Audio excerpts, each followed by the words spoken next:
ваши деньги. Приезжайте, как турист. Приезжайте.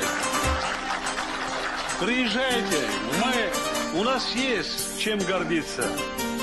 Самое главное, то, что таджики гордятся, это гостеприимство.